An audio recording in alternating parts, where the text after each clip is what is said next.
Predstav si, že máš 15 rokov a tvoj deň sa končí o 11:30 večer. A nie kvôli tomu, že scrolluješ na mobile. Je 6 hodín ráno, budík zvoní. Rýchle raňajky, školská uniforma, cesta vlakom. Vyučovanie začína o 8:30. Trieda je tichá. Učiteľ prichádza, všetci stávajú a uklonia sa. Atmosféra je disciplinovaná, formálna a pokojná. Vyučovací deň má 6 až 7 hodín.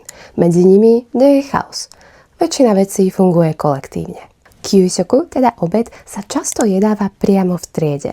Niektorí žiaci majú službu. Oblečú si biele plášte a rozdávajú svojim spolužiakom porcie obeda. Všetci jedia to isté. Žiadny výber z meníčka. Všetci sme na jednej lodi. A teraz niečo, čo mnohých prekvapí. Na japonských školách nie sú upratovačky. Študenti si každý deň sami upratujú triedy, chodby a niekedy aj toalety. Je na to špeciálne vyhradený čas. Soudin cikan.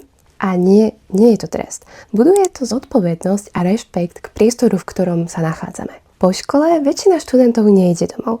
Pokračujú v bukacu, teda v školských kluboch. Šport, hudba, čajový obrad, kaligrafia. Tréning trvá 2 až 3 hodiny a často aj cez víkend.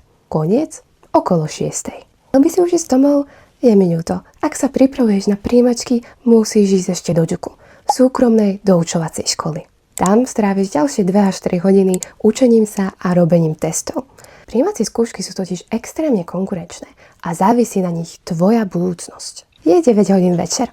Ide sa domov. Večera, domáce úlohy, opakovanie si kanji, príprava na testy. Spať pôjdeš najskôr 11:30. Japonský systém buduje disciplínu, vytrvalosť a silný kolektív. Učí deti už odmala, že sú súčasťou niečoho väčšieho. Zároveň však prináša aj tlak a únavu. Otázkou je, čo je pre spoločnosť lepšie? Individualita alebo kolektívna harmónia? Ani jeden systém nie je dokonalý. Sú len iné. A nezabudni, ráno o 6:00 začíname znova.